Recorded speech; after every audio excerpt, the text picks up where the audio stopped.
عادت کا دین بچوں میں منتقل ہوتا ہے عام طور سے. ماں باپ کو بچے دیکھتے ہیں، ماں باپ جو کرتے ہیں وہ بچے کرنے لگتے ہیں.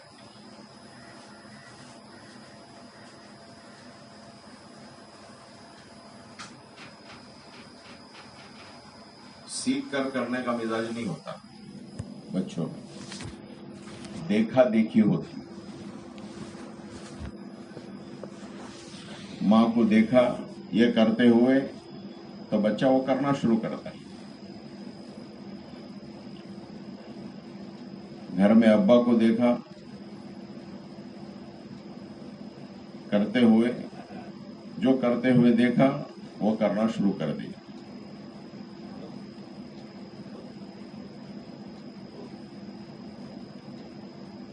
بچپنا ہے، اس کا تو سیکھنے کا زمانہ ہوتا ہے وہ، لیکن وہ سیکھ کے کرتا بعد میں ہے.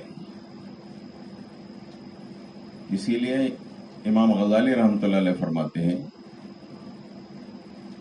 کہ گود کے بچے کو، دودھ پیتے بچے کو بچہ سمجھ کے مت چھوڑو.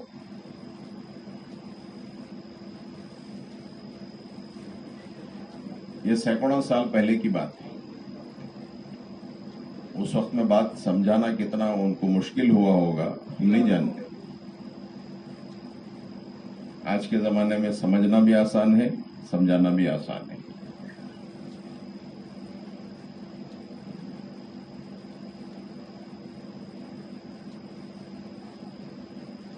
حضرت امام غزالی رحمۃ اللہ علیہ فرمایا کرتے تھے، کتابوں میں لکھا ہے، بڑوں سے ہم نے سنا ہے کہ دودھ پیتے بچے کو اور گود کے بچے کو بچہ سمجھ کے مت چھوڑو. اگر بچہ سمجھ کے چھوڑ دو گے تو پیدا ہوتے ہی جو اللہ کے رسول صلی اللہ علیہ وسلم کی جو تعلیم ہے، ایک کان میں اذان پڑھنے کا اور دوسرے کان میں اقامت پڑھنے کا، اس کا کوئی معنی ہی نہیں. ہم سمجھتے ہیں کہ یہ بچہ ہے، یہ سمجھنے سے بھی قاصر ہے، سننے سے بھی قاصر ہے، لیکن تعلیم اللہ کے رسول صلی اللہ علیہ وسلم نے یہ دی ہے.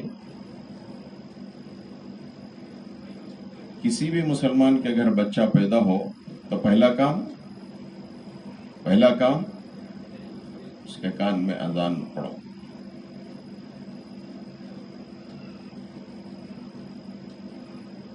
یہ دستور ہے. یہ حضور اکرم صلی اللہ علیہ وسلم نے حضرت فاطمہ رضی اللہ تعالیٰ عنہ کے گھر پہنچ کر جب حضرت حسن، جب حضرت حسین پیدا ہوئے تو حضور صلی اللہ علیہ وسلم نے اپنے گود میں لیا اور گود میں لے کر ایک کان میں اذان پڑھی، دوسرے میں اقامت پڑھی.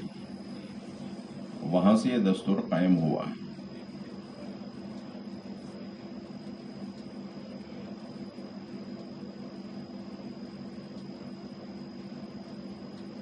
اس سے علماء یہ فرماتے ہیں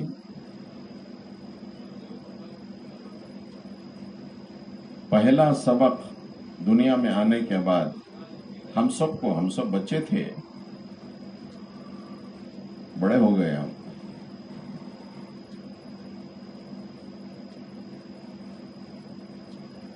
ہم سب جب دنیا میں آئے تو اس وقت میں ہمارے کان میں اذان پڑھی گئی. یہ پہلا عمل ہے. نعوذ باللہ، کیا حضور صلی اللہ علیہ وسلم کو یہ معلوم نہیں تھا کہ بچہ سمجھ نہیں سکتا؟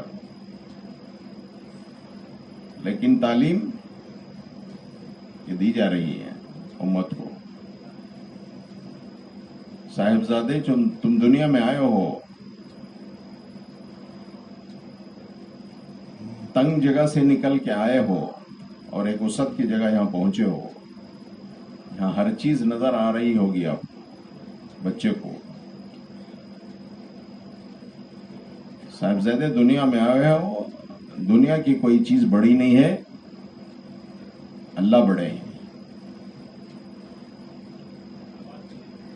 اللہ کی بڑائی اور اللہ کی کبریائی پہلے دن، پہلے وقت میں بچے کے کانوں کے ذریعے سے دل میں یہ اتاری گئی ہے. تو ہمارا پہلا سبق اللہ اکبر ہے.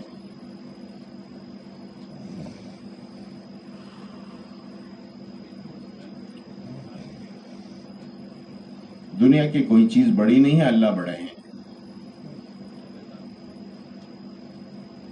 کسی چیز میں کوئی طاقت نہیں ہے سوائے اللہ کے. ایک پورا سبق ہے. اور یہ اذان جو ہے، حضرت عائشہ صدیقہ رضی اللہ تعالیٰ نے ارشاد فرماتی ہیں کہ یہ مکمل دعوت ہے. اس لیے کہ اذان کے بعد والی دعا بتاتی ہے اللہم رب ھذہ الدعوۃ التامہ. یہ اتمام کی دعوت ہے اور یہ مکمل دعوت ہے. تو پہلا سبق ہمارا کیا ہے جی؟ پہلا سبق ہمارا کیا ہے؟ ہم سب کا، مردوں کا، عورتوں کا، اس لیے کہ سب بچے ہی سے بڑے ہوئے. ہمارا پہلا سبق دعوت ہے.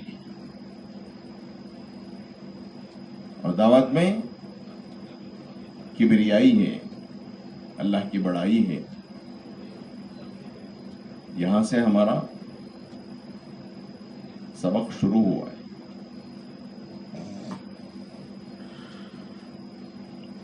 اور روزانہ 5 مرتبہ بلا کر نماز میں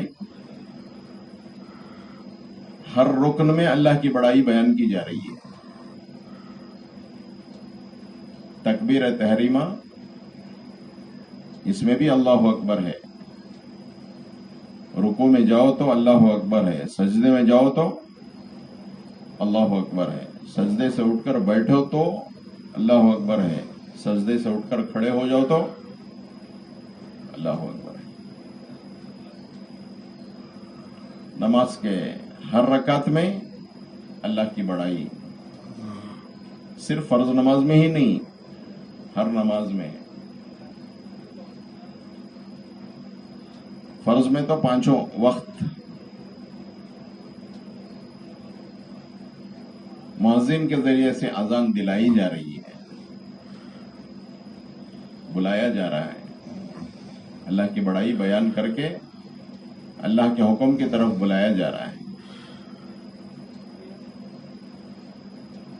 اور نماز میں بھی یہی ہے، یہاں تک کہ اسی حال میں زندگی گزر جائے، چاہے وہ چھوٹا بچہ ہو، بچپنے میں اس کا زندگی کا وقت ختم ہو جائے، یا بڑھاپے میں جا کر بوڑھا ہو کر 100 سال کی زندگی گزار کے اسے دنیا سے جانے کا وقت آئے، اس کے نماز جنازہ میں بھی کیا ہے بھائی؟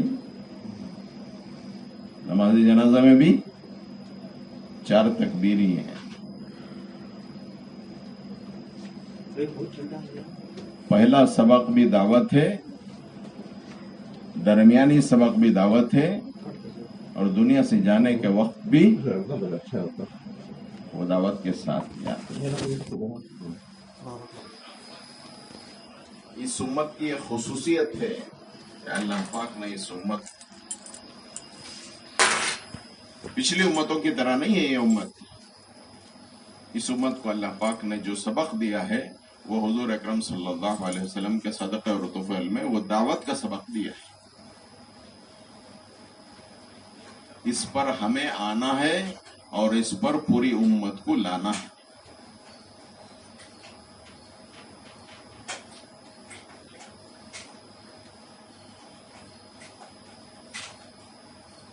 یہ اس امت کی ذمہ داری ہے. اس دعوت پر خود بھی آنا ہے اور اس دعوت پر ہر فرد امت کو لانا ہے. یہ ہماری اور آپ کی ذمہ داری ہے. پچھلی امتوں کو یہ ذمہ داری نہیں دی گئی تھی. اس امت کی خصوصیت ہے.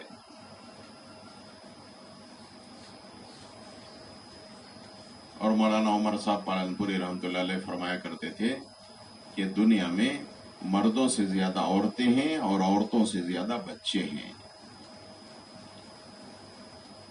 97 میں مولانا کا انتقال ہوا. 97 سے اب تک کتنے سال ہو گئے؟ 25 سال ہو گئے. 25 سال میں ڈیٹا نکالنے والوں نے نکالا ہے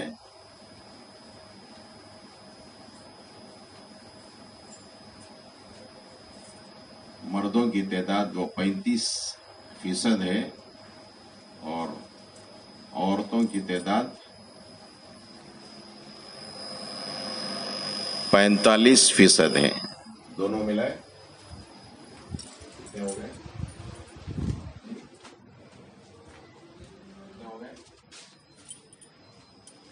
35 اور 45 20% بچے ہیں. بچے اور عورتوں کو ملائے تو کتنے فیصد ہو گئے جی؟ گویا 2/3 تعداد جو ہے وہ مردوں کے علاوہ ہے. تو مولانا فرمایا کرتے تھے صرف مردوں میں کام ہوا تو یوں سمجھو کہ آدھی امت سے بھی کم طبقے میں کام ہوا.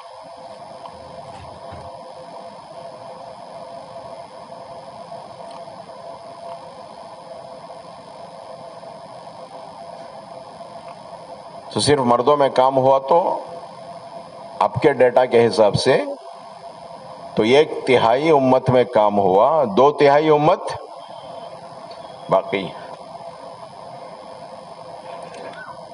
اس ذمہ داری کے احساس کے لیے یہ ہمارا جڑنا ہوتا ہے. حضرت جی رحمۃ اللہ علیہ فرمایا کرتے تھے مستورات کا کام بہت ضروری ہے اور بہت نازک بھی ہے. ضروری کتنا ہے؟ 1/3 تو مردوں میں کام ہے، 2/3 عورتوں اور بچوں میں کام ہے. تو ضروری تو اتنا ہے. نازک کتنا ہے؟ نازک اتنا ہے شیشے کی طرح نازک ہے، گلاس کی طرح نازک ہے. تھوڑی سی چوک ہو گئی، تھوڑی سی غفلت ہو گئی تو شیشہ ہاتھ سے چھوٹا کیا ہوگا؟ کیا ہوگا؟ ختم ہو جائے گا. نازک تو اتنا ہے، پھر جوڑ نہیں سکتے. ضروری کتنا ہے؟ ضروری اتنا ہے کہ 1/3 امت مردوں کی ہے اور 2/3 عورتوں اور بچوں کی ہے.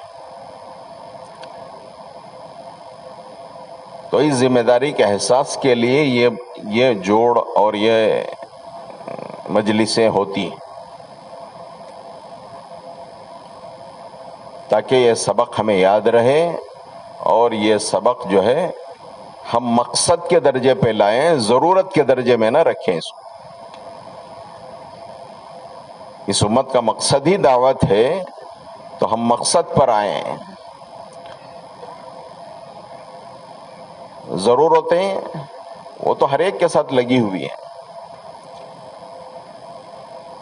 حضرت امام غزالی رحمۃ اللہ علیہ فرمایا کرتے تھے بچے کو بچہ سمجھ کے مت چھوڑ دو، بلکہ حضور اکرم صلی اللہ علیہ وسلم سے جو تعلیم دی گئی ہے وہ تعلیم کی طرف ذرا دھیان دو. کیا کرو؟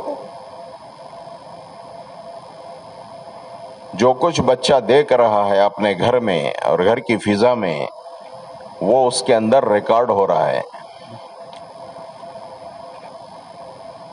جو دیکھ رہا ہے چاروں طرف وہ اس کی تصویر دل میں ریکارڈ ہو رہی ہے. اور جو کچھ سن رہا ہے، جو کچھ آوازیں بلند ہو رہی ہیں وہ سب کیا ہو رہا ہے؟ وہ بھی اس کے اندر ریکارڈ ہو رہا ہے. جیسے ہمارے موبائل کی طرح، موبائل میں ایک چپ ہوتا ہے، وہ چپ سب ریکارڈ کر دیتا ہے.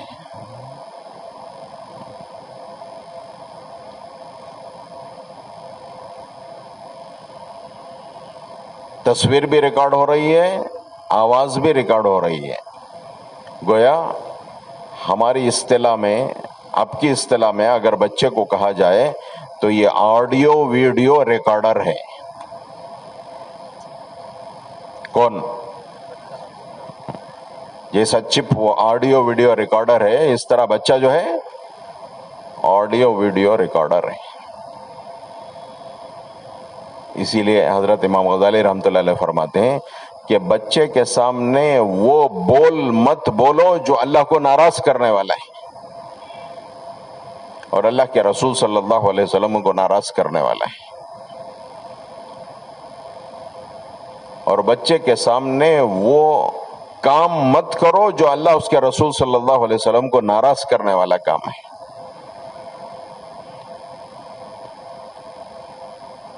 بچہ بڑا ہوتا ہے تو کس کی زبان بولتا ہے؟ کس کی زبان بولتا ہے جی؟ ساری دنیا میں مدر ٹنگ ہی کہتے ہیں، فادر ٹنگ نہیں بولتے. کہیں سنا ہے فادر ٹنگ؟ وہ تو مدر ٹنگ ہے. بچے کی زبان بولتا ہے، ماں کی زبان بولتا ہے بچہ. پدری زبان نہیں ہے، مادری زبان ہے. اس لیے کہ بچے کا وقت ماں کے ساتھ زیادہ گزرتا ہے. تو میں نے عرض کیا حضرت امام غزالی رحمۃ اللہ علیہ نے جو کچھ فرمایا ہے سینکڑوں سال پہلے، اب ہمارے لیے سمجھنا بھی آسان ہے. اس وقت میں ان کے لیے سمجھانا بھی مشکل، سمجھنا بھی مشکل تھا.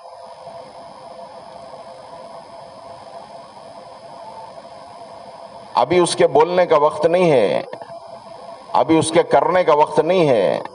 وہ تو دودھ پیتا بچہ ہے، گہوارے کا بچہ ہے. جب وہ بولنے لگے گا، جب وہ کرنے لگے گا تو فرمایا کہ جو سنا ہے وہ بولے گا، جو دیکھا ہے وہ کرے گا.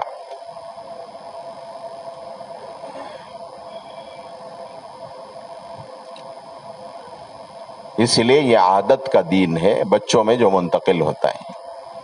ماں باپ کو جیسے دیکھا ویسے کرنے لگ گیا بچہ. اس کی کوئی اصل نہیں ہوتی، اس کی کوئی حقیقت ہوتی ہے بچے کی دین کی؟ بچہ جو کر رہا ہے اس پر اس کی کوئی حقیقت ہوتی ہے؟ وہ تو کھیلتا ہے، کھیلتے کھیلتے سارے کام کرتا ہے.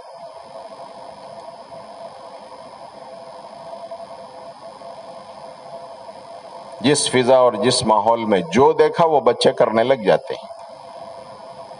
اسی لیے بڑوں کا کہنا ہے کہ گھر کا ماحول جو ہے وہ بچے کی 50% تربیت کا ذریعہ ہے. گھر کا جو ماحول ہے بچے کے لیے 50% تربیت کا ذریعہ ہے.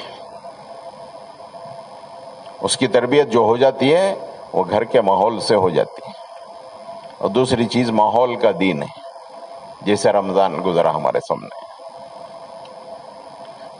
ماحول تھا، روزوں کا ماحول تھا، نمازوں کا ماحول تھا، تلاوت کا ماحول تھا، اور ماشاءاللہ صدقہ خیرات کا ماحول تھا. اس ماحول کی برکت سے آدمی جو ہے وہ دین پر عمل کرنا اس کے لیے آسان ہو جاتا ہے. ماحول تو پیدا کرنا ضروری ہے، لیکن ماحول کا دین بھی اصل نہیں ہے، یہ کہنے کا مطلب تھا. مولانا ابراہیم صاحب دامت برکاتہم ارشاد فرماتے ہیں اصل دین تو حکم والا دین ہے. ماحول کے دین کی مثال مولانا فرماتے ہیں جیسے رمضان ہے، ماحول ہے تو دین پر چلنا آسان ہے. جب ماحول ختم ہو گیا ماشاءاللہ چاند دیکھ کر شروع کیا اور چاند دیکھ کر الوداع کر دیا.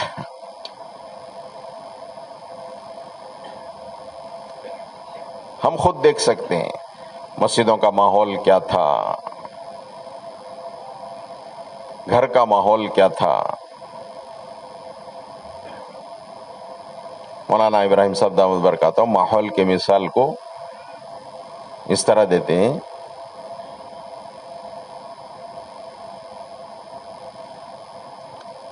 یہ ایک ہے فریضہ، حج کا فریضہ مالداروں کے لیے، صاحب حیثیت کے لیے. وہ فریضہ زندگی میں ایک مرتبہ حج کرنا اس کے لیے فرض ہے.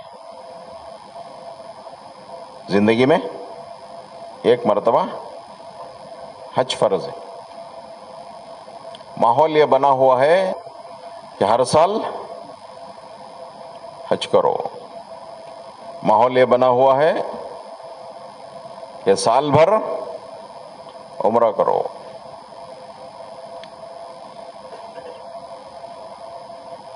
حکم یہ ہے کہ زندگی میں ایک بار فرض ہے، اور وہ فریضہ ادا ہو جائے تو فریضہ ہو گیا اس کا.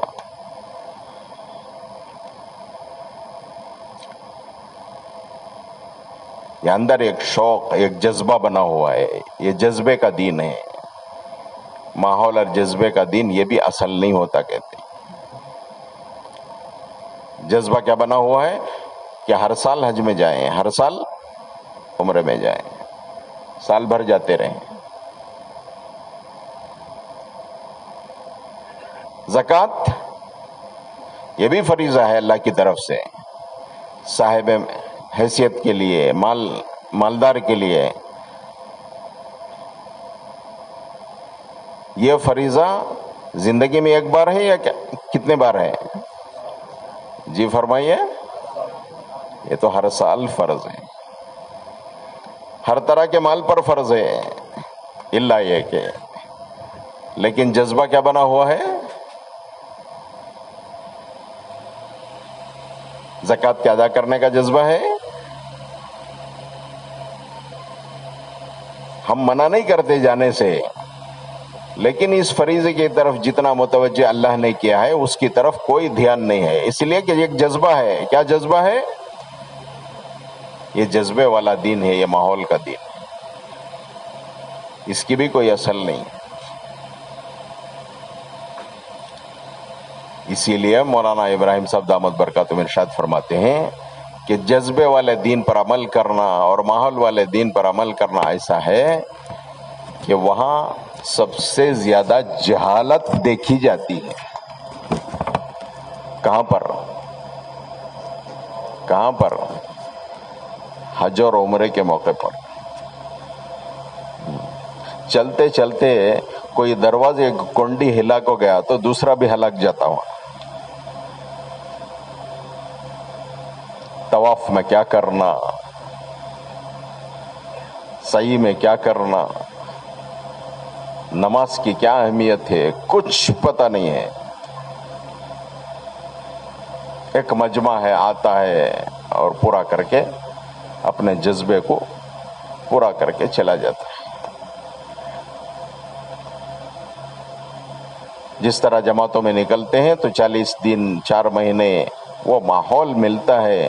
وہ ماحول میں رہ کر آدمی کے دین کے اندر وہ عادت اندر عبادت کی شکل میں بدلتی ہے. اسی لیے ہمارے بڑے فرماتے ہیں کہ دین سب سے پہلے عادت میں آتا ہے، پھر اس کے بعد وہ عبادت میں تبدیل ہوتا ہے.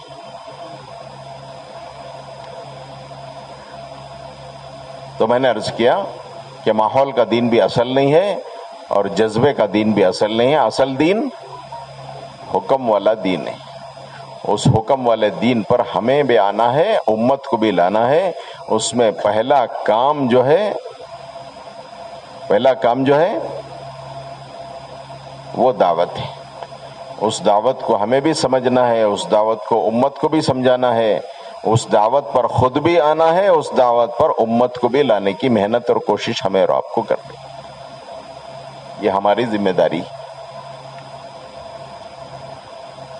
اس ذمہ داری کے احساس کے لیے یہاں بلایا جاتا ہے.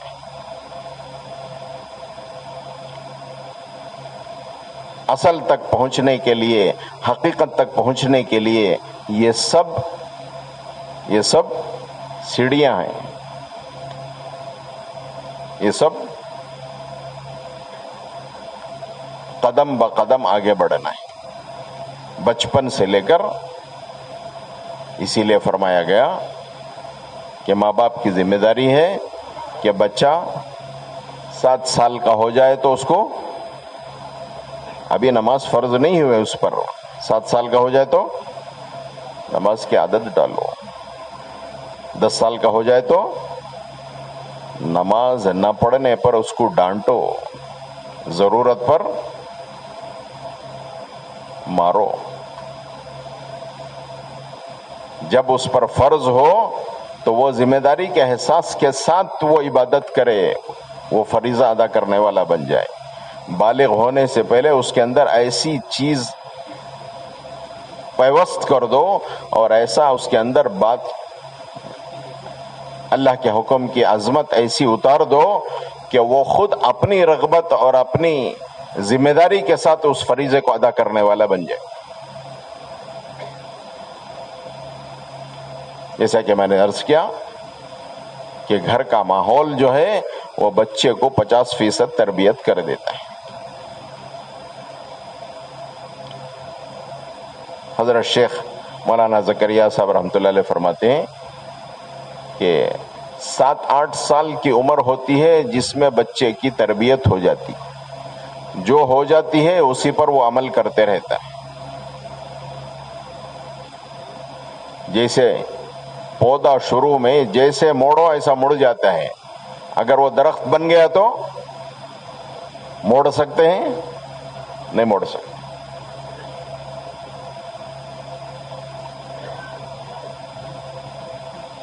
یہ چیز حضور اکرم صلی اللہ علیہ وسلم نے مدینہ منورہ میں شروع فرمائی. ہجرت کر کے جب تشریف لے گئے تو حضور اکرم صلی اللہ علیہ وسلم نے پوری امت کو اس محنت میں شریک کیا. اسی اذان کا مشورہ ہوا جب نماز فرض ہو گئی، اسی اذان کا مشورہ ہوا تو اسی اذان کے مشورے کے لیے حضور اکرم صلی اللہ علیہ وسلم نے عشاء کی نماز کے بعد دیر تک مشورہ کیا، اور دیر تک مشورہ کر کے کوئی بات انشرح نہیں ہوئی تو مشورہ مؤخر کر دیا.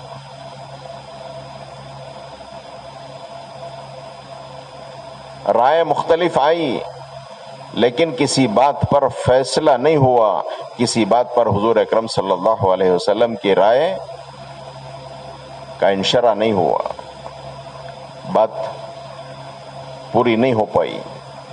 تو حضور اکرم صلی اللہ علیہ وسلم نے فرمایا اور سوچو. یہ کہے کہ مجلس ختم ہو گئی.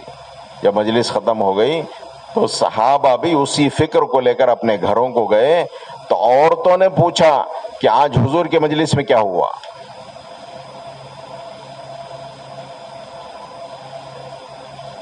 یہ عورتوں کے اندر کی طلب تھی کہ حضور کے مجلس میں جو ہوا وہ مردوں کے ذریعے سے معلوم کرتے تھے.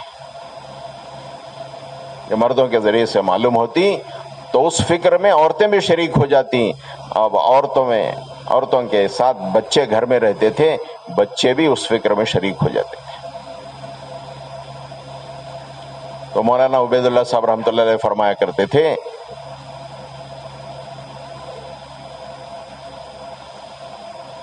حضور اکرم صلی اللہ علیہ وسلم پر وحی آتی تھی اور وحی کے ذریعے سے حضور کی رہبری ہوتی تھی اور حضور صلی اللہ علیہ وسلم کے واسطے سے احکامات دیے جاتے تھے. وحی کے سلسلے کو بند کرنے سے پہلے اللہ پاک نے مشورہ دیا حضور اکرم صلی اللہ علیہ وسلم کو. ابھی کہ وحی کا سلسلہ بند نہیں ہوا، وحی کا سلسلہ بند ہونے سے پہلے حضور صلی اللہ علیہ وسلم نے مشورے کا حکم دیا. اللہ پاک نے مشورے کا حکم دیا حضور، اس مشورے میں شریک کیا حضور نے مردوں کو بھی. جب مرد شریک تھے تو جب گھر پہنچے تو عورتوں نے پوچھا کہ آج حضور کے مجلس میں کیا ہوا. تو ساری بات صحابہ نے سنائی. جب ساری بات صحابہ نے سنائی تو حضور اکرم صلی اللہ علیہ وسلم کی مجلس میں جو فکر تھا وہ مردوں کا ہوا، وہی فکر عورتوں کا ہوا، اور وہی فکر بچوں کا ہوا۔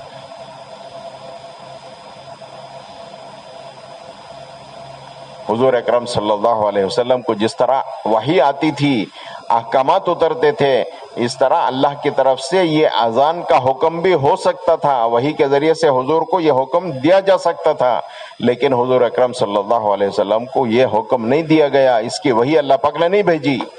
کیوں؟ علماء نے فرمایا اس کی وجہ یہ ہے کہ جس عمل کی طرف متوجہ کرنا تھا، جس عمل کا مشورہ کرنا تھا، اس کے لیے حضور کو پوری امت کو شریک کرنے کے لیے اللہ پاک نے وہی نہیں بھیجی، مشورے کا حکم دے دیا۔ اب اسی فکر کے ساتھ عورتیں بھی سوئی ہیں، اسی فکر کے ساتھ بچے بھی سوئے ہیں، تو رات گزری ہے تو حضور اکرم صلی اللہ علیہ وسلم کی خدمت میں فجر کی نماز میں مرد احباب پہنچے صحابہ، تو حضور نے پوچھا کسی نے کوئی خواب دیکھا ہے؟ یہ معمول تھا حضور کا۔ اس معمول کے اعتبار سے حضور نے جب پوچھا تو صحابہ میں سے ایک صحابی آئے حضور اکرم صلی اللہ علیہ وسلم کی خدمت میں، آ کر عرض کیا یا رسول اللہ صلی اللہ علیہ وسلم، کل رات کو جو مشورہ ہوا اسی فکر کے ساتھ میں گھر گیا، اسی فکر کے ساتھ اپنی عورتوں کو سنایا، بچوں کو سنایا، اسی فکر کے ساتھ میری آنکھ لگ گئی، تو خواب میں نے یہ دیکھا، کسی نے یہ کلمات پڑھے، وہ کلمات مجھے یاد ہو گئے، اور وہ یہ کلمات ہیں، تو وہ اذان کے کلمات وہ صحابی حضور اکرم صلی اللہ علیہ وسلم کو سنانے لگے۔ مولانا عبید اللہ صاحب رحمۃ اللہ علیہ فرمایا کرتے تھے، بارہا ہم نے ان کے ہی زبان سے سنا کہ اگر یہ اذان والی روایت وہ صحابی سے مروی نہ ہوتی تو شاید ہی وہ صحابی کو کوئی جانتا، کوئی مشہور و معروف صحابہ میں سے نہیں تھے۔ حضرت عبداللہ ابن زید ابن عبد ربی رضی اللہ تعالیٰ عنہ کوئی مشہور و معروف صحابہ میں سے نہیں تھے، غیر معروف تھے۔ اگر یہ اذان والی روایت نہ ہوتی تو شاید ہی یہ صحابی کو کوئی پہچاننے والا ہوتا۔ جب یہ کلمات سنے تو حضرت رسول پاک صلی اللہ علیہ وسلم نے حضرت بلال کو بلایا، ان کو یہ کلمات سکھاؤ اور ان سے کہو جا کے اذان پڑھے۔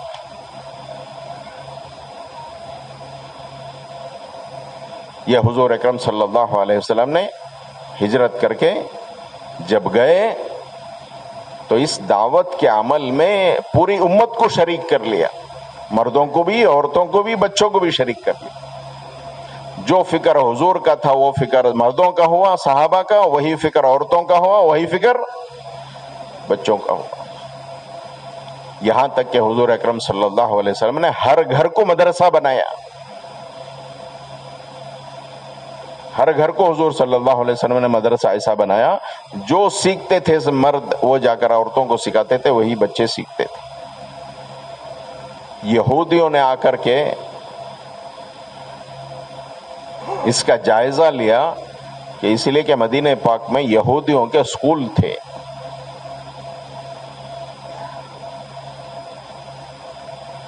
ان اسکولوں میں سارے ہی بچے جاتے تھے پڑھنے کے لیے۔ حضور اکرم صلی اللہ علیہ وسلم کی ہجرت کے بعد مسلمانوں کے بچے اسکول جانا بند کر دیے، یہ لکھا ہے۔ یہودیوں نے اس کا جائزہ لیا، اور جائزہ لیا کہ مسلمانوں کے بچے کیوں ہمارے اسکول کو آنا چھوڑ دیے ہیں، کیوں بچے نہیں آ رہے ہیں۔ تو ہر گھر جب مدرسہ بن گیا تو ہر گھر میں تعلیم ہونے لگی، اور ہر گھر میں مدرس ہو گئے، ہر گھر میں سیکھنے والے ہو گئے، سکھانے والے ہو گئے، تو اسکول کون جائے؟ تو جب انہوں نے جائزہ لیا یہودیوں نے، تو مدینے کی گلیوں میں چل پھر کے دیکھتے تھے کہ کیا ہو رہا ہے مسلمانوں کے گھر میں۔ ایک بچہ نکلا، اور ایک بچہ نکل کر وہ یہ آیت پڑھتے ہوئے گیا،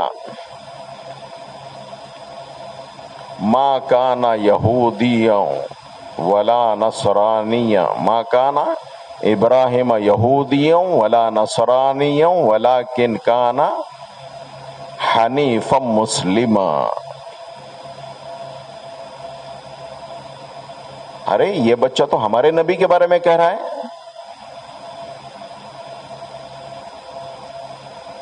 ما کان ابراہیم یہودیا ولا نصرانیا ولکن کان حنیفا مسلما۔ یہ آیت پڑھتے ہوئے وہ گزر رہا تھا، اس یہودی نے اس بچے کو بلایا، بلا کر کے پوچھا یہ تمہیں کس نے سکھایا؟ تو وہ بچہ کہنے لگا میری ماں نے مجھے سکھایا۔ تو پھر پتا چلا کہ اس کی ماں کو سکھانے والے اس بچے کے ابا تھے، اور بچے کے ابا حضور کی مجلس میں رہتے تھے۔ جو کچھ حضور کو دین ملتا تھا وہ مردوں کے راستے سے عورتوں تک پہنچتا تھا، عورتوں کے راستے سے بچوں تک پہنچتا تھا۔ یہ وجہ ہے ہمارے اسکول میں مسلمان بچے آنا بند ہو گئے۔ عرض کرنے کا مطلب یہ ہے کہ یہ راستہ حضور اکرم صلی اللہ علیہ وسلم نے امت کو دیا ہے، جو کچھ ہے وہ مردوں کے راستے سے عورتوں تک پہنچے۔ عورتیں اپنے بچوں کی تربیت کریں، بچوں کے راستے سے دین وہ خاندانوں میں جائے گا بلکہ نسلوں میں جائے گا۔ عورتوں میں دین آیا تو خاندان میں جائے گا، بچوں میں دین آیا تو نسلوں میں وہ دین جائے گا، منتقل ہوگا۔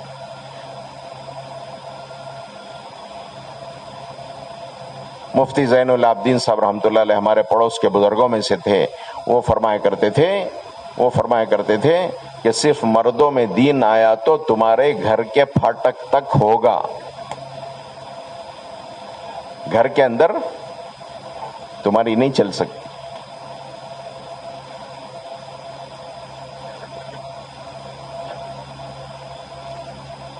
اگر گھر والوں میں دین آیا تو پھر خاندان میں دین آئے گا، عورتوں میں، اور بچوں میں دین آیا تو پھر نسلوں میں دین باقی رہے گا۔ اسی لیے میں نے عرض کیا کہ پہلا ہمارا جو سبق ہے وہ سبق پر ہمیں آنا ہے اور پوری امت کو لانا ہے، امت کے ایک ایک فرد کو لانا ہے، یہ ہماری اور آپ کی ذمہ داری۔ اس کے لیے جو ترتیب اور جو ہمارے بڑوں کی طرف سے جو کام ہمیں دیا گیا ہے اس میں کسی چیز کی کمی نہیں ہے۔ ہمیں بھی اس کا انشراح ہونا چاہیے، ہمیں بھی اس بات کا یقین ہونا چاہیے کہ اس کے علاوہ اور کچھ کر لیں گے، اس کے علاوہ اور کچھ ہم قدم اٹھا لیں گے، اس کے راستے سے ہمیں دین آ جائے گا، اس کے ذریعے سے ہمارے امت کے ہر فرد کے اندر دین کا آنے کا سبب بن جائے گا۔ اسے ہمیں سوچنے کی کوئی ضرورت نہیں ہے۔ جو طریقہ بڑوں سے ہمیں ملا ہے، جو راہ عمل ہمیں ملا ہے، اس راہ عمل، اس طریقے میں اللہ پاک نے ایسا انتظام رکھا ہے میرے بھائیو دوستو بزرگوں، اس پر ہمیں اور آپ کو اس کا یقین کرنا چاہیے کہ اس کے علاوہ اور کوئی طریقہ اور کوئی راستہ اور کوئی راہ عمل ہمیں ڈھونڈنے کی کوئی ضرورت نہیں ہے۔ جو بتایا گیا ہے اس پر ہم آ گئے تو انشاءاللہ اللہ کی ذات سے امید ہے کہ انشاءاللہ ہر فرد امت کے اندر انشاءاللہ دین کا آنا آسان بھی ہے اور دین کا لانا بھی آسان ہے۔ اس کے لیے کہتے ہیں کہ ہر مسلمان کو مسجد سے جوڑو، ہر گھر کو مسجد سے اور ہر مسلمان کو مسجد والے اعمال سے جوڑو، اور ہر عورت کو ہفتہ واری تعلیم کے گھر سے جوڑو۔ محلے میں آبادیاں بڑھ گئی ہیں اور محلے میں ماشاءاللہ گھر پھیلنے کے بجائے کہاں جا رہے ہیں؟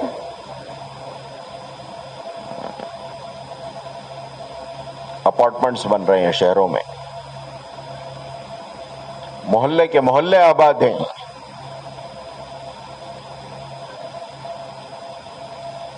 ہر محلے والے، ہر مسجد والے یہ دیکھیں کہ ہماری کیا ضرورت ہے، ہمارے پاس وقت لگایا ہوا عملہ کتنا ہے، مردوں کا کتنا عملہ ہے، عورتوں کا کتنا عملہ ہے.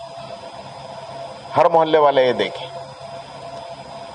جس طرح مسجد وار جماعت کی محنت میں پہلی بنیادی محنت یہ ہے کہ ہر گھر تک پہنچنا اور ہر فرد، ہر مسلمان تک پہنچنا ہے، اسی طرح ہر گھر کو مسجد سے جوڑنے کا راستہ یہ ہے کہ ہر مسلمان کو مسجد والے اعمال سے جوڑ دو. وہ مسجد میں جو ہوگا وہ لے کر جائے گا. اور ہر عورت کو ہفتہ واری تعلیم سے جوڑ دو. ہفتہ واری تعلیم جتنی ضرورت ہے اتنے ہفتہ واری تعلیم ہمارے محلے میں ہو رہی ہے یا نہیں ہو رہی ہے، اس کا جائزہ ہر مسجد کی جماعت کو دیکھنا ہوگا. ہر مسجد کی جماعت یہ دیکھے کہ ہمارے محلے کی آبادی کتنی ہے، اس آبادی میں کتنے ہفتہ واری تعلیم کے گھر ہیں اور ہمارے پاس کتنا وقت لگایا ہوا عملہ ہے. بعض محلے ایسے ہیں جس میں وقت لگایا ہوا عملہ کافی ہے لیکن ان کا استعمال نہیں ہے. کافی وقت لگائی ہوئی بہنیں ہیں اور آبادی بھی خوب ہے لیکن ہفتہ واری تعلیم بہت مختصر گھروں میں ہو رہی ہے.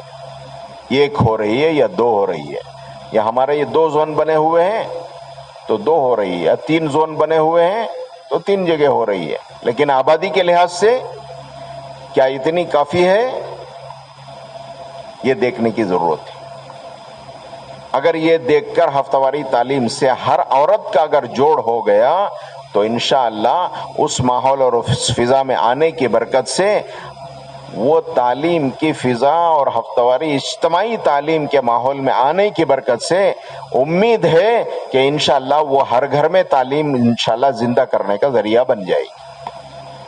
اسی لیے میاں جی محراب صاحب رحمۃ اللہ علیہ فرمایا کرتے تھے، ہفتہ واری اجتماعی تعلیم ہماری مطلوب نہیں ہے، مقصود نہیں ہے. کیا مانے؟ مقصود اور مطلوب نہیں ہے تو کیا ضروری نہیں ہے؟ مقصود اور مطلوب نہیں ہے تو اس کے معنی یہ نہیں کہ ضروری نہیں ہے، ضروری ہے. کب تک کے لیے ضروری ہے؟ جب تک مقصد حاصل نہ ہو جائے. ہفتہ واری اجتماعی تعلیم ہمارے لیے ذریعہ ہے. ذریعے کو اس وقت تک ہم نہیں چھوڑ سکتے جب تک مقصد حاصل نہ ہو جائے.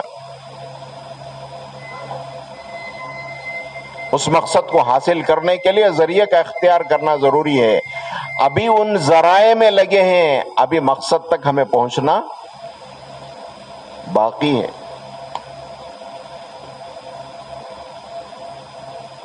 وہ ذریعے بڑھاؤ یہ کہا جا رہا ہے.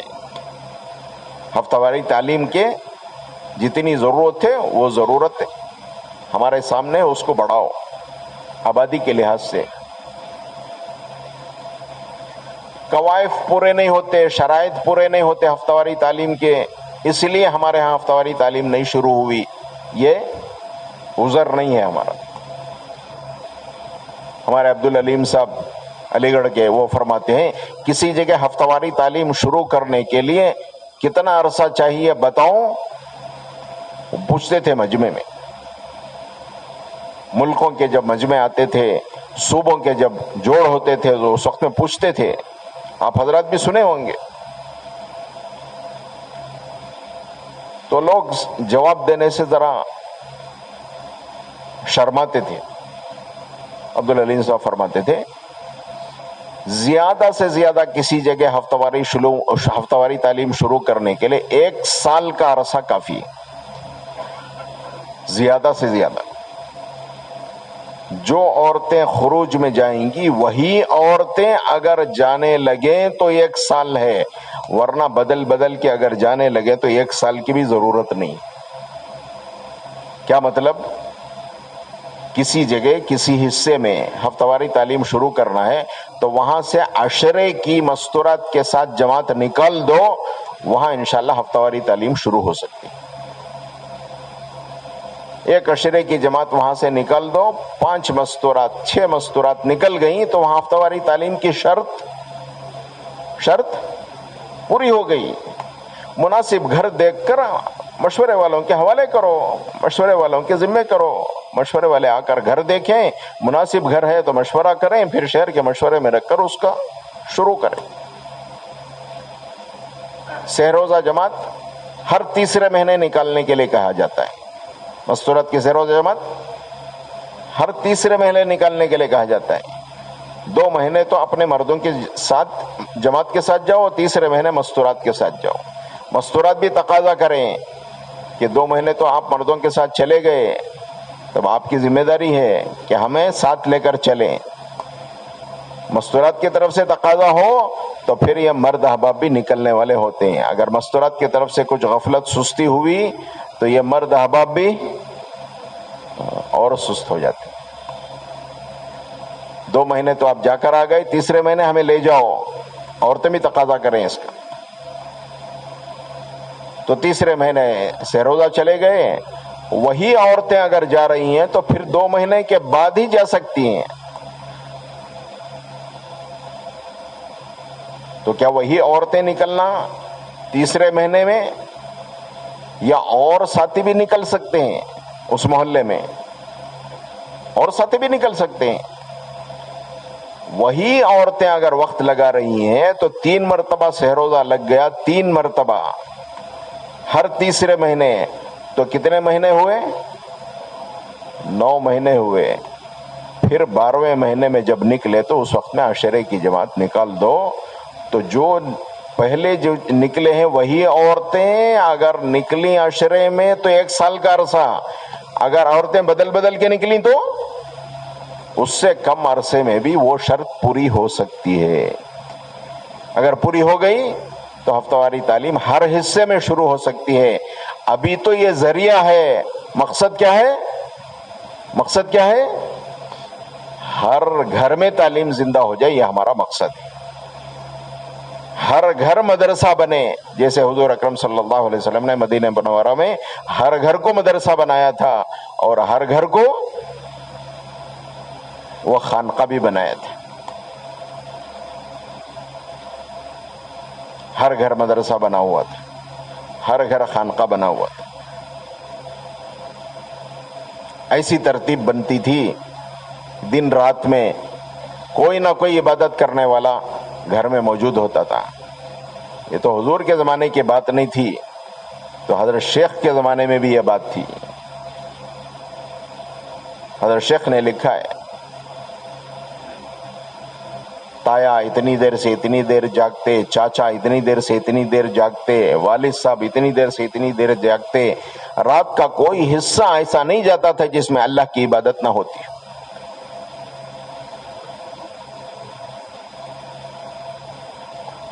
اجتماعات میں کوئی بزرگ پہنچے، بڑے اجتماعات میں خانقاہی بزرگ تھے، وہ فرمانے لگے دن میں مدرسہ ہے اور رات میں خانقاہ ہے۔ اجتماع کا ماحول دن میں کیا ہے؟ دن میں مدرسہ ہے اور رات میں اللہ کو یاد کیا جا رہا ہے، دعائیں مانگی جا رہی ہیں، متوجہ ہو رہے ہیں۔ یہ سب کچھ بدل ہے، یہ گویا زندگی بتائی جا رہی ہے مسلمان کی زندگی کیسے ہو۔ تو ہمیں مقصد پہ آنا ہے اور پوری امت کو مقصد پہ لانا ہے۔ ہر گھر کی عورت کو ہفتہ واری تعلیم سے جوڑنا ہے۔ اور تیسری بات یہ ہے کہ کوئی گھر ایسا نہیں ہے جس گھر میں بچے نہ ہوں، تو ہر بچے کو مکتب سے جوڑنے کی ہمیں فکر ہونا چاہیے۔ اللہ کا شکر ہے مکتب کا نظام پورے صوبے میں ہے، بلکہ پورے ملک میں لانے کی کوشش کی جا رہی ہے۔ کوئی مسجد ایسی نہیں ہے جس مسجد میں مکتب نہ ہو۔ ہمارے بڑوں کی منشا یہ ہے اسکول ضرور بھیجے بچوں کو، اسکول اور کالجز کو ضرور بھیجے بچوں کو، لیکن 1 گھنٹہ فارغ کرے بچہ وہ دین سیکھنے کے لیے، قرآن سیکھنے کے لیے، وہ مسجد میں آ کر مکتب پڑھ کے جائے۔ ارے بچہ کچھ بھی نہ کرے، وہ مسجد کو آ کر 1 گھنٹہ گزار کے چلا گیا تو انشاءاللہ اس کے اندر فرشتے کی صفت آ جائے گی۔ اس لیے کہ مسجد کا ماحول کیا ہے؟ وہ فرشتوں کا ماحول ہے. کچھ بھی نہ کرے بچہ، اگر بچہ مسجد کو آ کر 1 گھنٹہ گزار کے چلا جائے تو انشاءاللہ فرشتوں والی صفت اس کے اندر پیدا ہو جائے گی. یہ ہر مسجد کی جماعت بیٹھ کر کے سوچنے کی بات ہے. ہر مسجد والے یہ دیکھیں کہ کوئی گھر مسجد سے کٹا ہوا نہ ہو اور کوئی مسلمان مسجد والے اعمال سے کٹا ہوا نہ ہو اور کوئی عورت ہفتہ واری تعلیم کے گھر سے کٹی ہوئی نہ ہو. ہر گھر میں تعلیم زندہ کرنے کے لیے ہفتہ واری تعلیم کو ذریعہ بنایا جائے. ہفتہ واری تعلیم ضرورت کے اعتبار سے جتنی ہونی چاہیے اتنے ہمارے محلے میں ہفتہ واری تعلیم کو بڑھایا جائے اور اس کے ذریعے سے ہر گھر میں تعلیم زندہ کی جائے اور ہر گھر سے اللہ کے راستے میں نکالنے کی ترتیب بنائی جائے. جس طرح ہمارے بڑوں سے ہم نے سنا، مولانا یوسف صاحب رحمۃ اللہ علیہ فرمایا کرتے تھے کہ ہمارے کام کا مقصد، اس میں سے ایک مقصد یہ بھی ہے کہ ہر مسلمان نمازی بنے اور ہر نمازی دین کا داعی بنے. ابھی تک امت پوری طرح 100% نماز پر بھی نہیں آئی ہے. 10% نمازی ہوں گے. رمضان میں ماشاءاللہ نمازیوں کی تعداد بڑھ جاتی ہے، ہم خوش ہو جاتے ہیں، پھر وہی حال ہو جاتا ہے. تو ہمارے اندر فکر اب زیادہ ہونا چاہیے. جو عمل کر رہے تھے وہ عمل پر ہر مسلمان باقی رہے. اس کی محنت کے لیے ہم اپنی محنت کو بڑھانا چاہیے. ذہن سازی کی محنت بھی ہوئی، اللہ کے راستے میں نکالنے کی محنت بھی ہوئی.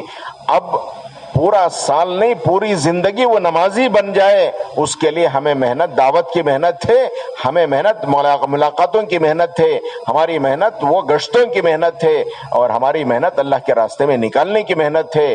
یہ محنت ہم بڑھائیں گے تو انشاءاللہ جو ماحول ہے اس ماحول کو انشاءاللہ وہ سال کیا پوری زندگی میں انشاءاللہ اس کو باقی رکھے.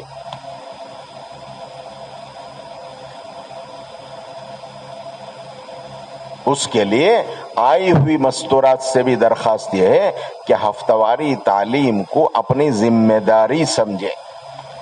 اپنے محلے میں جو ہفتہ واری تعلیم ہو رہی ہے اس تعلیم کے عمل کو یہ نہ سمجھیں کہ میرا مشورہ ہوا کہ نہیں ہوا، میری تعلیم طے ہوئی کہ نہیں ہوئی اور میرا مذاکرہ طے ہوا کہ نہیں ہوا.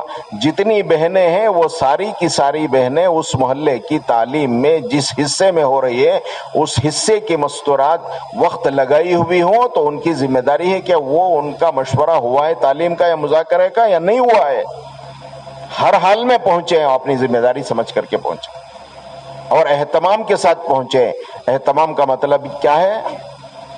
اہتمام کا مطلب یہ ہے کہ شروع سے آخر تک. شروع 3 بجے ہوتی ہے تعلیم، جی کتنے بجے ہوتی ہے؟ 3 سے 5 کا معمول ہے. اہتمام کا یہ مطلب نہیں ہے کہ تعلیم شروع ہو جائے ہم جا کر جڑ جائیں. تو فرماتے ہیں کہ یہ حدیث کے نور کو اپنے سینے میں بھرنے کی عظمت کی کمی ہے.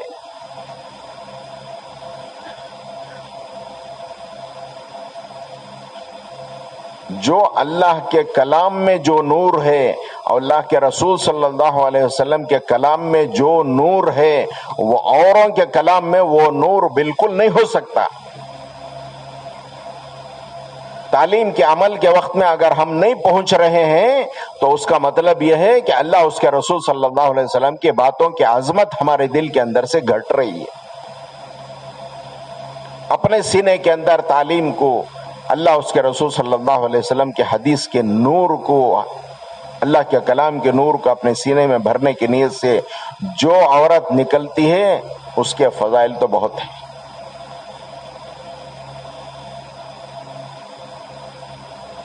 ماشاءاللہ نئی عورتیں تو الحمدللہ آ جاتی ہیں، وہ تعلیم میں شریک ہو جاتی ہیں اور پرانی ماشاءاللہ جن کے ذمے جو کام ہوتا ہے ہمارے حاجی عبدالوہاب صاحب رحمۃ اللہ علیہ فرماتے تھے کہ تعلیم میں مردوں کے اجتماع کے موقع پر کسی کا طے ہوا تو تمہارا مذاکرہ طے ہوا تو مذاکرے کے وقت مت پہنچو.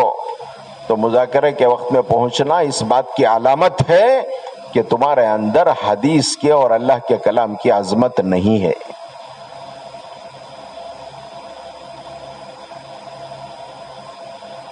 تم بھی شروع سے شریک ہو، جب حدیث شروع ہو، کتاب شروع ہو تو اس وقت سے شریک رہیں.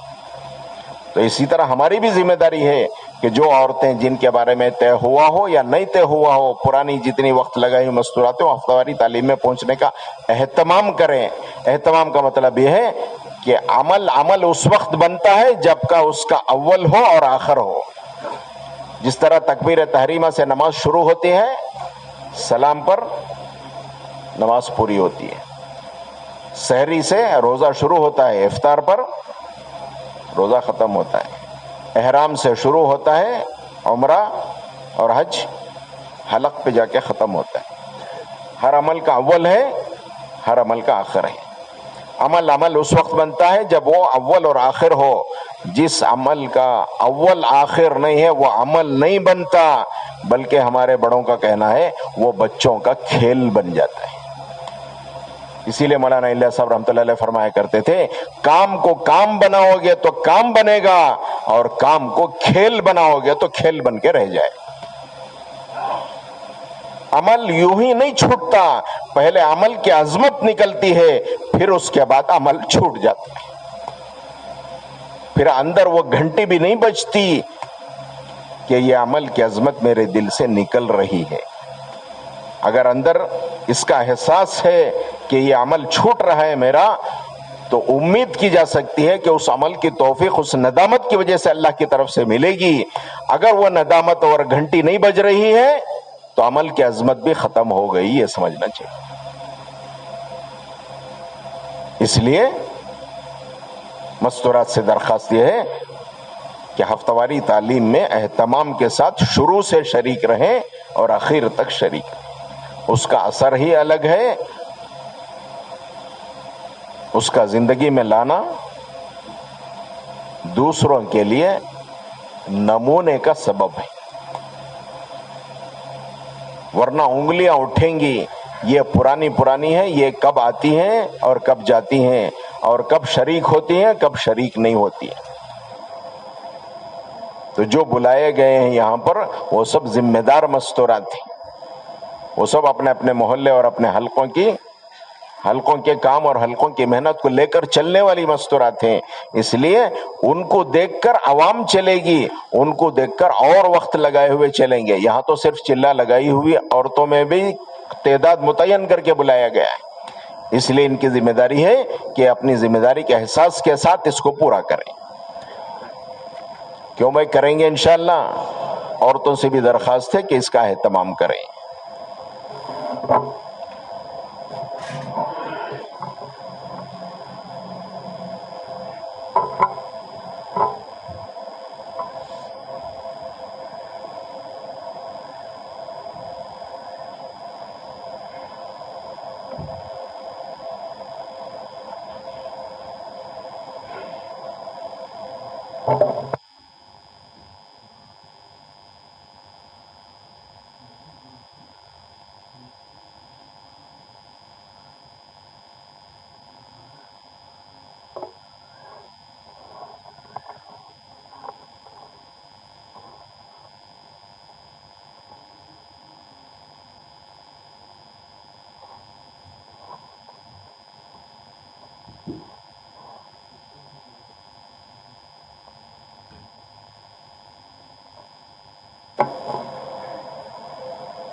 نحمده ونصلي على رسوله الكريم. أما بعد، محترم بھائیوں، بزرگوں اور دوستوں، چند مہینے پہلے ہمارے ساتھیوں نے بیٹھ کر آپس میں مذاکرہ کیا، سوچا کہ مردوں کے مشورے تو الحمدللہ ہر سطح پر ہو رہے ہیں، اہتمام سے ہو رہے ہیں۔ مسجد کی سطح پر روزانہ کا مشورہ ہے، جہاں مسجد کی جماعت روزانہ بیٹھ کر اپنے مسجد کے کام کی فکریں کرتی ہے، تو مسجد کی سطح پر مسجد کا مشورہ ہے۔ اس سے آگے حلقے کی سطح پر حلقے کے لیول پر حلقے کا ہفتہ واری مشورہ ہے، پھر حلقے کے ماہانہ مشورے ہیں، شہر کا ہفتہ واری مشورہ ہے،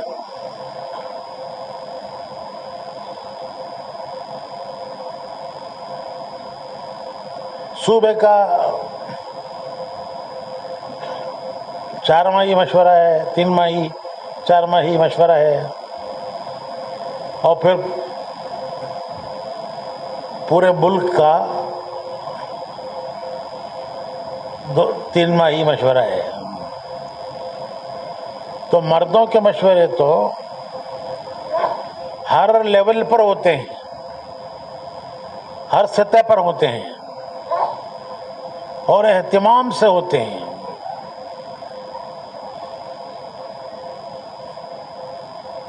جیسے میں نے ابھی بتایا کہ مسجد سے شروع کرو تو مسجد کی جماعت کا روزانہ کا مشورہ ہے، حلقے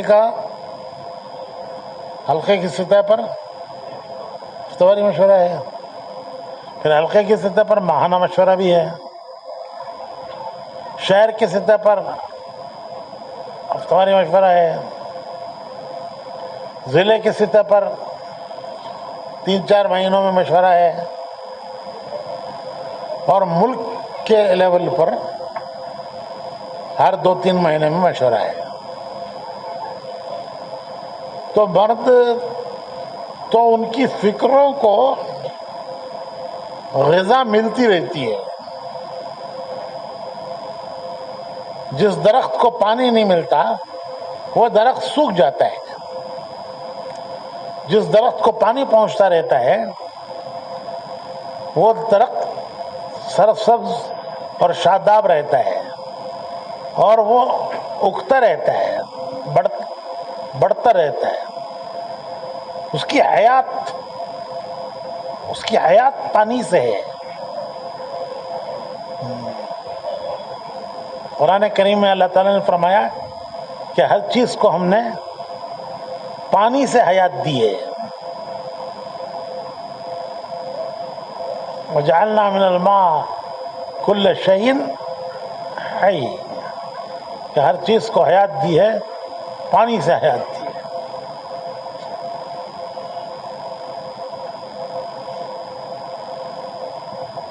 پانی ہو تو درخت آباد ہوتا ہے، زمین آباد ہوتی ہے، پانی نہ ہو تو زمین مر جاتی ہے، پھر اس میں کچھ ہوتا نہیں ہے۔ تو فکر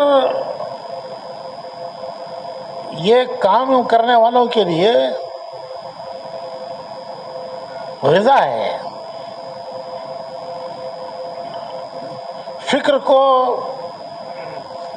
پانی پہنچتا رہے گا تو فکر آگے بھی بڑھے گا، صحیح بھی رہے گا۔ فکر آگے بڑھے گا تو کام کرنے والا بھی آگے بڑھے گا۔ پہلے کام کرنے والے فکر میں آگے بڑھتے ہیں، پھر وہ محنت میں آگے بڑھتے ہیں۔ یہ ترتیب ہے کہ آدمی پہلے فکر میں آگے بڑھتا ہے، پھر وہ کام میں آگے بڑھتا ہے۔ اسی طرح جب وہ ہٹتا ہے تو پہلے فکروں سے ہٹتا ہے، پھر وہ کام سے ہٹ جاتا ہے. تو ہمارے ساتھیوں نے جمع ہو کر یہ سوچا کہ مردوں کے لیے تو یہ سب چیزیں اہتمام سے ہو رہی ہیں،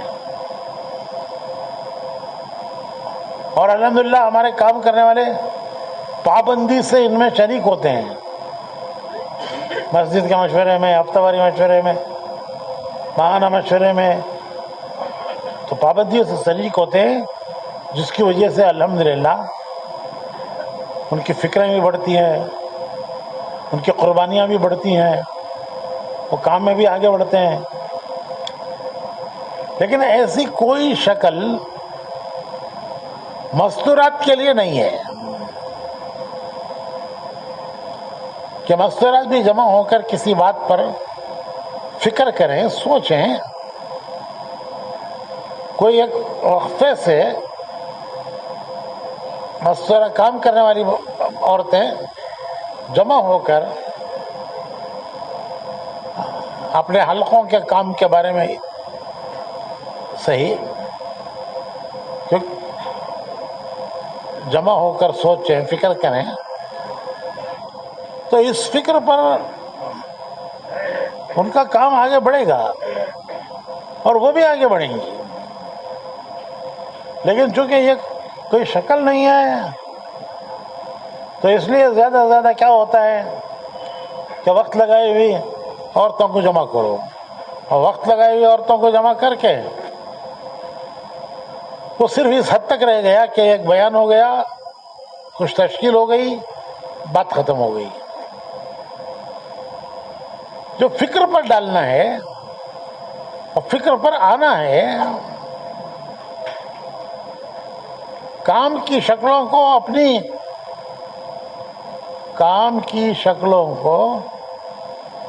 اپنی فکروں میں لینا، کام کی شکلوں کو اپنی فکروں میں لینا. جب وہ کام کی شکلیں فکروں میں آئیں گی تو وہ کام کرنے والا آگے بڑھتا جائے گا. وہ فکر تو کرنٹ ہے، کرنٹ، پیٹرول. فکر جو ہے وہ پیٹرول ہے. گاڑی میں پیٹرول ہوگا تو گاڑی چلے گی، پیٹرول نہیں ہوگا تو کیسے چلے گی؟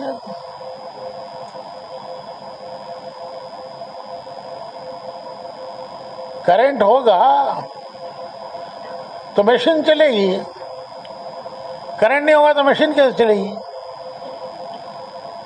تو کام کرنے والوں کے لیے فکر گاڑی کے پیٹرول کی طرح ہے، مشین کے کرنٹ کی طرح ہے. تو ان کے فکر کو غذا پہنچتی رہے گی تو وہ آگے بڑھتے رہیں گے. تو مردوں کے لیے تو اللہ کا شکر ہے بہت سارا یہ شکلیں ہیں جو میں نے ابھی بتائی ہیں. اس کے علاوہ بھی بہت سی شکلیں ہیں. پرانوں کو جوڑتے ہیں، حلقے کے اعتبار سے کبھی جوڑتے ہیں، کبھی شہر والوں کو جوڑتے ہیں. تو مردوں کے لیے بہت ساری شکلیں ہیں، لیکن ایسی شکلیں عورتوں کے لیے نہیں ہیں.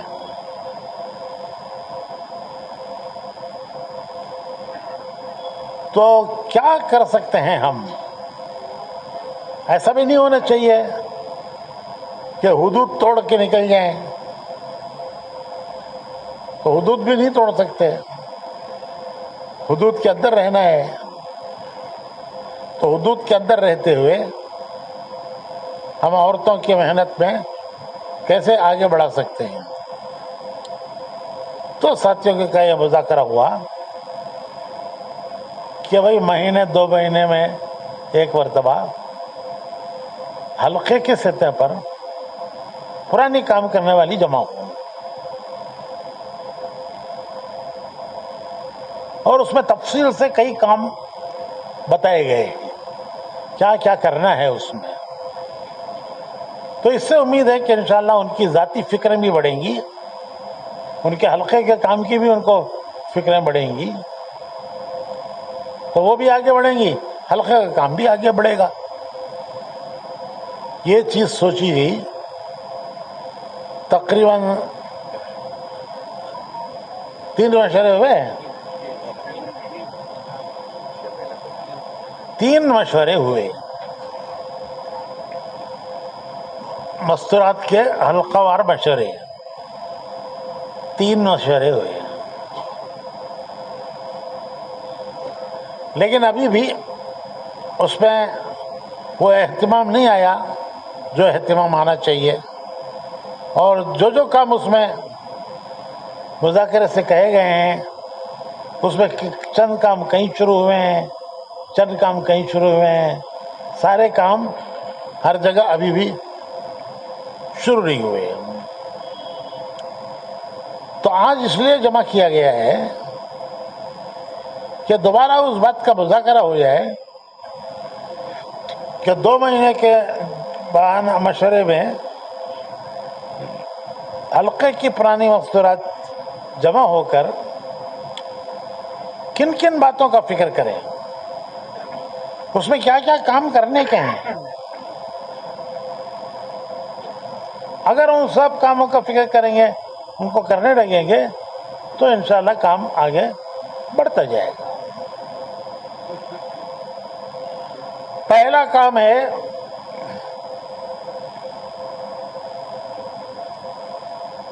حلقے کے اندر جتنی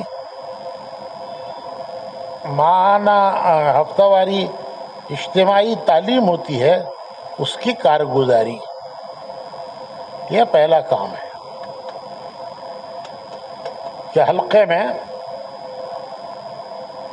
جتنی جگہ اجتماعی کارگزاری مستورات کی ہوتی ہے، اجتماعی تعلیم، ہفتہ واری اجتماعی تعلیم کی کارگزاری، یہ پہلا کام ہے.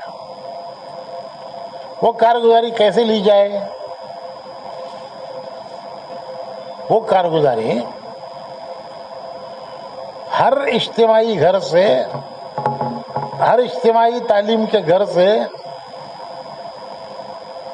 اس گھر میں تعلیم کے لیے جڑنے والیاں وہ ایک کاپی رکھیں، اور وہ کاپی جیسے مسجد کی جماعت ماہانہ مشورے میں لاتی ہے، ایسے وہ اجتماعی تعلیم کی ایک کارگزاری ہر اجتماعی تعلیم کی گھر کی ایک کاپی ہونی چاہیے.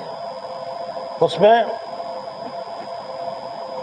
ہفتہ واری اجتماعی تعلیم کی کارگزاری ہونی چاہیے. کتنی عورتیں جمع ہوئی، کس نے تعلیم کی، کس نے مذاکرہ کیا، کیا تشکیل ہوئی. یہ تو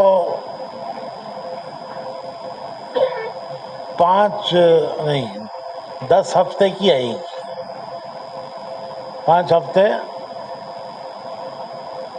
عام طور پر 2 مہینے میں 9 ہفتے آتے ہیں، تو 9 ہفتوں کی یہ کارگزاری آئے گی. کس ہفتے میں تعلیم میں کتنی بہنیں تھیں، اور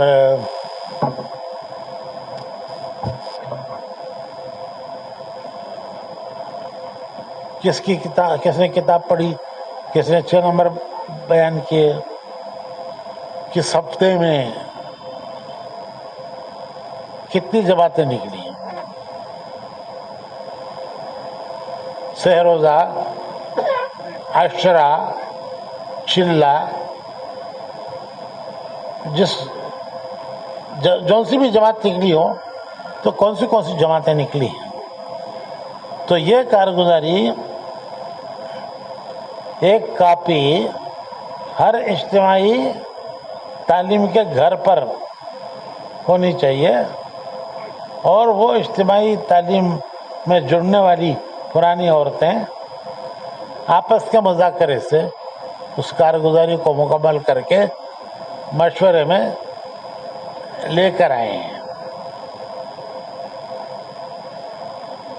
اس کو پڑھ کے سنائیں گے مرد، کارگزاری عورتیں لکھ کر لائیں گی، لیکن وہ کارگزاری جو سنائیں گے وہ مرد سنائیں گے۔ یہ کوئی مشکل کام نہیں ہے، 10-12 جگہ پر تو اجتماعی تعلیم ہوتی ہے، تو 10-12 جگہ کی کارگزاری،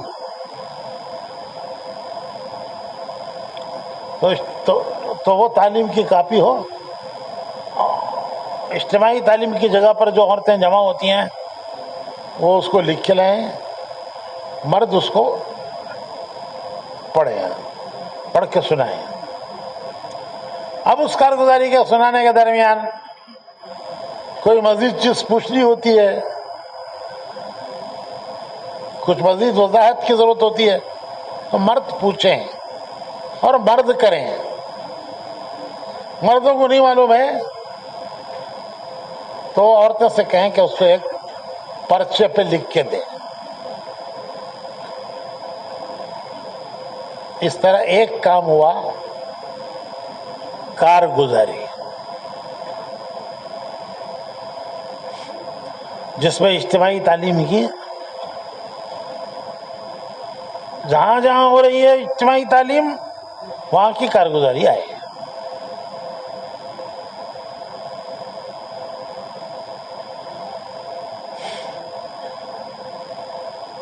عورتیں لکھ کر لائیں گی، مرد پڑھ کر سنائیں گے۔ درمیان میں کوئی وضاحت کی ضرورت پڑے تو مرد پوچھیں گے، مرد جانتے ہیں تو بتائیں گے، نہیں تو عورتیں پرچے پر لکھ کر بھیجیں گی۔ یہ ایک عمل کارگزاری کا۔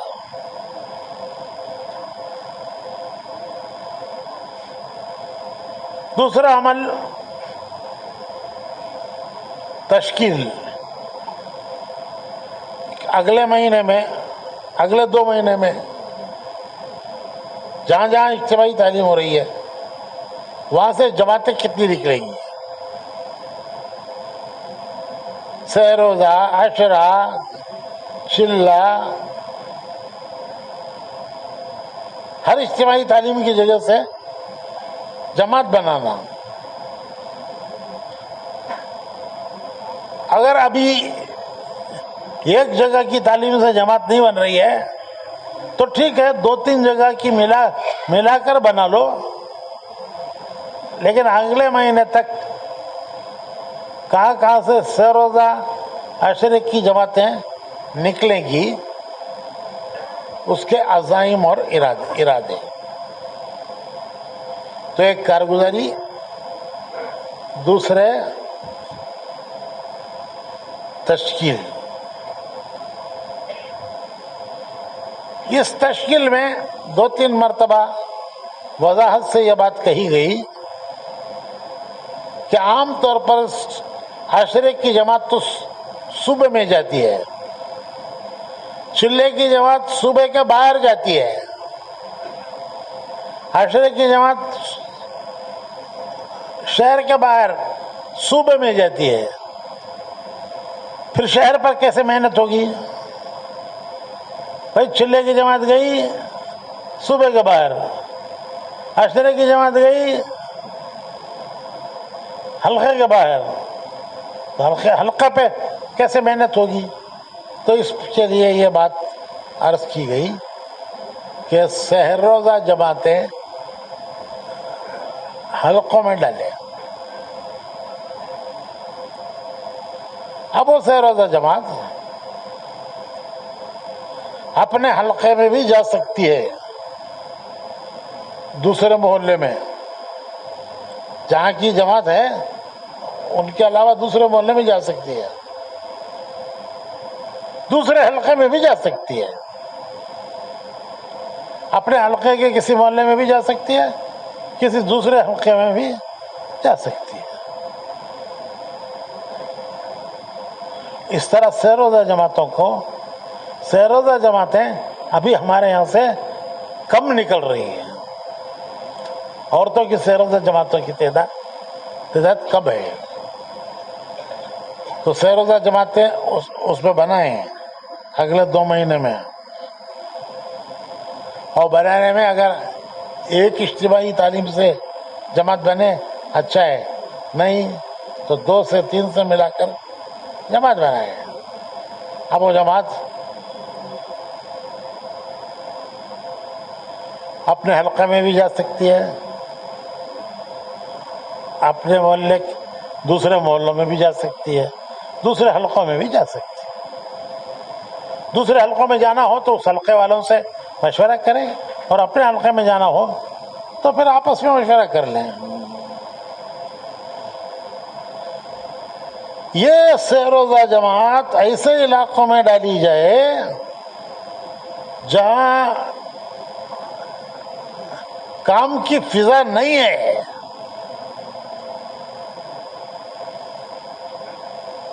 وہ 2 قسم کے علاقے ہیں، ایک ایکسٹینشنز اپارٹمنٹس، دوسرے جھوپڑی پٹیاں، غریبوں کے علاقے۔ تو غریبوں کے علاقے میں بھی ضرورت ہے اور امیروں کے علاقوں میں بھی، ایکسٹینشنوں میں پڑھے لکھے جگہوں پر بھی ضرورت ہے۔ دونوں جگہوں پر جماعتیں ڈالی جائیں۔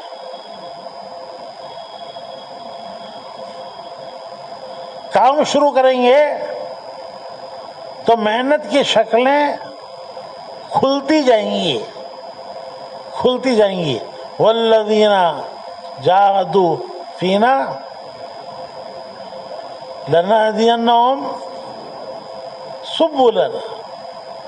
تو مولانا الیاس صاحب فرماتے تھے کہ اللہ راستے کھولے گا جب تم محنت کرو گے، کوشش کرو گے، تو محنت کی وجہ سے، محنت کی اور جدوجہد و قربانی کی برکت سے اللہ راستہ نہیں، راستے کھولے گا، اللہ راستے کھولے گا۔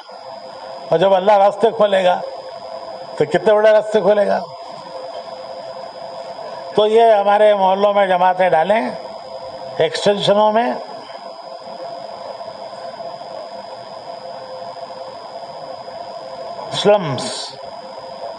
سلمز میں جمع ٹھہرنے کی گنجائش نہیں ہے، چھوٹے مکانات ہیں، وہ بیچارے گھر والوں کے لیے جگہ نہیں ہے، تم نہ کہاں ٹھہریں گے۔ تو ایسی جگہوں پر قریب کے محلے میں ٹھہر کر جماعت دن میں جا کر وہاں کام کر کے آئے، پہلے سے مرد جائیں، ملاقاتیں کریں، کوئی جگہ دیکھیں، کمیونٹی ہال ہوتے ہیں ایسی جگہوں پر، اسکول ہوتے ہیں جن میں خالی وقت بھی ہوتا ہے، تو ایسی جگہوں پر جا کر مرد جگہ دیکھ کر آئیں کہ ہماری عورتیں آئیں گی اور آ کر تمہارے ساتھ ہم بھی آئیں گے، ہماری عورتیں بھی آئیں گی، کچھ ہم دین کی ایمان کی بات کریں گے، ہماری عورتیں بھی تمہارے سے بات کریں گی۔ تو وہاں جا کر کے اس کی ترتیب بنا کر آئیں، صبح چلے گئے ترتیب بنا کر آئے، دوپہر کے بعد جماعت چلے گی۔ میں 2 باتوں میں فرق کر رہا ہوں، ایک ہے ایک دن کی جماعت، صبح کو گئے شام کو آ گئے، اس کی اجازت نہیں ہے۔ اکثر لوگ کہتے ہیں کہ ہم کو ایسی اجازت دے دو کہ صبح جماعت جائے شام کو واپس آ جائے، تو اس میں ہمیں بہت جگہوں پر کام کرنے کی گنجائش ملے گی، اس کی تو ابھی نہیں اجازت۔ البتہ 3 دن کی جماعت جا کر دن ایسے علاقے میں گزار سکتی ہے کہ قیام تو کہیں قریب میں ہے، ایسے علاقے میں جا کر جماعت صبح میں کام کر سکتی ہے، دوپہر کے بعد کام کر سکتی ہے، اور شام کو اپنے قیام کی جگہ پر واپس آ سکتے. ایسے ہی ایکسٹینشنوں میں، اپارٹمنٹس میں جہاں باہر کے لوگوں کو نہیں ٹھہرنے دیتے، اپارٹمنٹس میں اگر ٹھہرنے دیتے ہیں گنجائش نکالو، نہیں تو باہر کے لوگوں کو نہیں دیتے، تو وہاں بھی قریب کی جگہوں پر ٹھہر کر وہاں جا کر ایسے ہی کام کرو جیسے سلمز میں کام کرتے.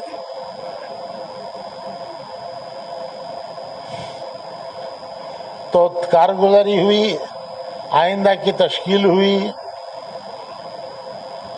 اور جماعتوں کے رخ کہ وہ جماعتیں کہاں تقاضا ہے، سلمس میں، اپارٹمنٹس میں.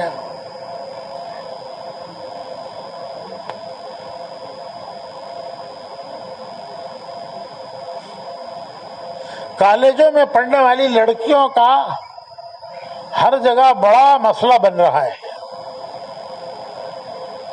کہ کالج کی پڑھنے والی لڑکیاں ہم سے دور ہوتی جا رہی ہیں. اور ہم سے کیا دور ہو رہی ہیں؟ دینی ماحول سے اور دینی فضا سے کٹ رہی ہیں. ان کو دینی فضا میں کیسے لایا جائے، دینی ماحول میں کیسے لایا جائے؟ تو یہ جو سیر و جماعت نکلتی ہے وہ ایسے علاقوں میں جا کر پڑھ کر وہاں محنت کر سکتے، جہاں گنجائش ہو اور تعلیم ہی شروع کرو ہفتہ واری. لیکن پہلے جماعت پڑھ کر محنت کرے. ایسے ہی اسی میں پڑھی لکھی وہ عورتیں بھی آ جائیں گی جو ملازمت بھی کرتی ہیں. تو کالج کی پڑھنے والی لڑکیاں بڑی تعداد میں آئی. ہمارے یہاں ایک مرتبہ ٹیچرز کا اجتماع ہوا. ٹیچرز تو ٹیچرز کے اجتماع کے بعد ایک آپا کا تو پڑھانے والی ٹیچر نہیں، ان کا ایک خط آیا کہ ماشاءاللہ آپ نے بڑا اچھا اجتماع کیا، لیکن آپ کا اجتماع 2% ٹیچرز کا تھا. کتنے؟ پھر انہوں نے اس کی تشریح کی کہ ٹیچرز میں 2% مرد ہیں، 8% آپایاں ہیں. تمہیں مردوں کا کرے تو 2% کا کرے، 98% کا کیا ہوا؟ ہمیں تب پتہ چلا کہ آپایاں چاپایاں ہیں.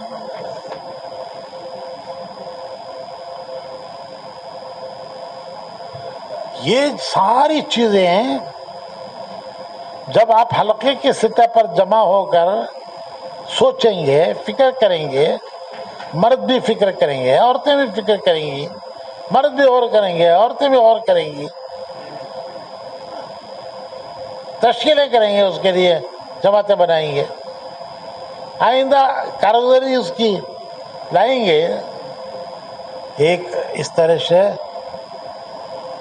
مذاکروں کی شکلیں بنیں گی، تو انشاءاللہ آہستہ آہستہ ایک ایک کام قابو میں آتا جائے گا.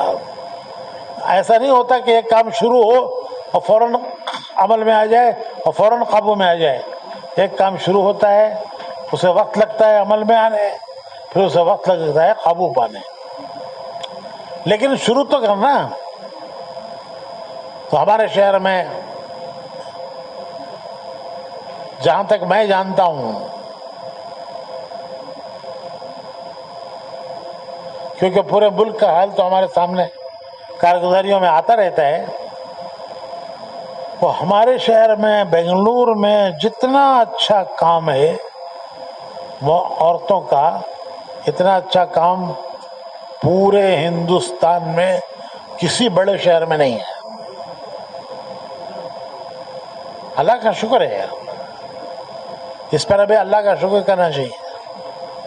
اتنا اچھا کام شہر میں ہے، پورے ملک میں اتنا اچھا کام عورتوں میں کہیں نہیں ہے. لیکن اس سب کے باوجود یہ پہلو کمزور ہیں. کالج کی لڑکیوں کو جوڑنا، سلمس میں اپارٹمنٹس میں جا کر محنت کرنا. سلمس اپارٹمنٹس بڑی تعداد میں بن رہے ہیں، بڑی تعداد میں، اور ہمارے علم میں بھی نہیں ہے.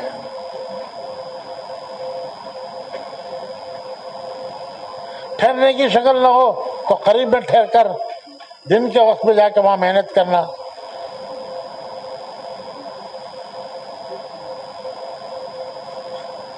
یہ ساری شکلیں 2 مہینے میں ایک مرتبہ جمع ہو کر 2-3 گھنٹے کے لیے اس پر سوچنا، فکر کرنا اور آئندہ چلانے کی اس کے عزائم کرنا. یہ بات سمجھانے کے لیے، اسی کے مذاکرے کے لیے آپ سب کو جمع کیا گیا. اللہ کا شکر ہے، مرد بھی ماشاءاللہ ذمہ دار مرد آئے ہیں، ماشاءاللہ ذمہ دار خواتین، ان کے بھی پرچے آئے ہیں، وہ بھی آئی ہوئی ہیں. تو اب اہتمام سے 2 ماہی مشورے اہتمام ہو رہے ہیں الحمدللہ. لیکن اور ذرا اہتمام سے اور ذرا فکر سے پابندی.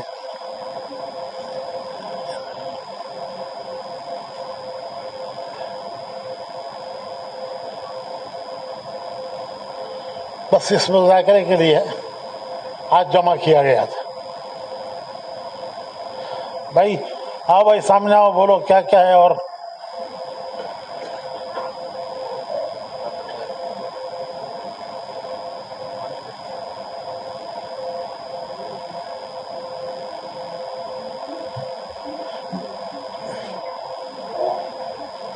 جو باتیں میں نے عرض کی ہیں، کیا یہ سب باتیں 2 ماہی مشوروں میں اب چالو ہو گئی؟ کچھ ہوئی ہیں، کچھ باقی ہیں. جو ہوئی ہیں اللہ قبول فرمائے، جو باقی ہیں ہر 2 مہینے پہ جمع ہو کر ان کو قابو میں لانے کی فکر کریں. کارگزاری لینا، آئندہ 2 ماہ کی تشکیلیں کرنا. کارگزاری میں اجتماعی کارگزاری، جن گھروں میں اجتماعی تعلیم ہوتی ہے، ہر گھر کی کاپی اجتماعی تعلیم کی، عورتیں لکھ کر لائیں، مرد پڑھ کے سنائیں. آئندہ کی تشکیل میں سیروزہ جماعتوں کو کہاں ڈالنا. ایسے علاقوں میں جہاں سلمس ہیں، ایکسٹینشنز ہیں، وہاں سیروزہ جماعتیں ڈالنا. کالج کی لڑکیوں کو جوڑنے کی فکر کرنا، الگ جوڑ نہیں کرنا. جو ہو رہے ہیں انہی میں ان کو جوڑنا. وقت ان کی مناسبت نہیں ہے تو مناسب وقت طے کرو. دن مناسب نہیں ہے، دن مناسب طے کرو، وقت مناسب طے کرو، لیکن جوڑو.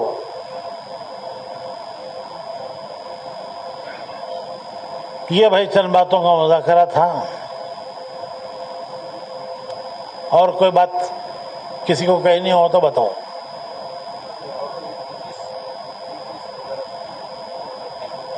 ابھی شروعات میں اتنا ہی کرو جتنا آپ بتا رہے ہیں. ایک دم سے سب کچھ چھیڑنا پھر ہم نہیں قابو پا سکیں گے اسے. ابھی فی الحال اتنا ہو، اور اس کے بعد پھر پیجز پر بھی غور کریں گے.